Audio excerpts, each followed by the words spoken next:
ngayon sa social media ang pagpanaw ni Jacqueline Jose. Sino man kasi ang hindi nakakakilala sa aktres.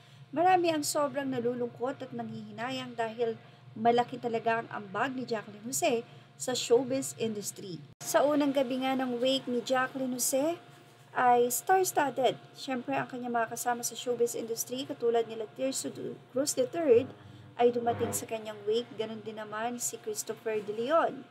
Pati na rin ang mga kasama niya sa Batang Quiapo katulad ni Ivana Alawi ay nandoon din.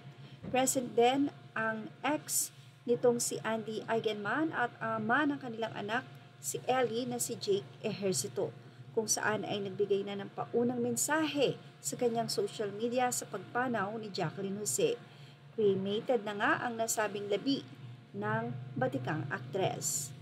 Isa nga si Coco Martin sa nagdadalamhati at ayon nga sa kanyang Instagram, paalam at maraming salamat, mahal kong Mami Jane.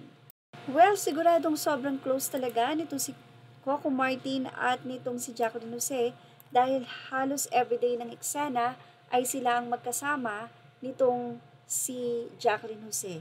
Dahil alam naman natin kung ano yung mga eksena ngayon sa Batang Quiapo. At sobrang malungkot ang nasabi nga pong cast sa pagkawala ni Jacqueline dahil isa ang karakter niya sa inaabangan sa nasabing teleserye.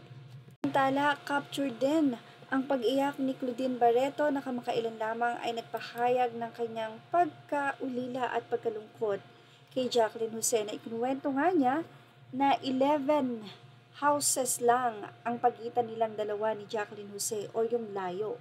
Kaya naman madalas talaga na nagpupunta siya kay Jacqueline lalo na kapag siya ay may problema. So ibig sabihin ay tinuring niyang ina ito dahil nga malapit lang ang bahay nila sa isa't isa ay madalas silang nagkikita.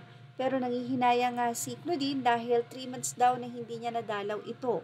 So yun nga, medyo late na, huli na ang lahat. Lalong-lalo na nang malaman niya na ito pala'y wala ng buhay. So ibig niya sabihin nandun lang siya tapos wala siyang kaalam-alam. Ando naman si Andy Eigenman para i-comfort ang kanyang ate Claudine. Nandoon din ang kanyang half-brother na si Gabby na day 1 pa lang ay sobrang nakaalalay na sa kanyang nakababatang kapatid na si Andy. At yan nga ang ating Missly Vlog update. Tumutok lang po for more update. Thank you for watching. Images are all credit to the rightful owners.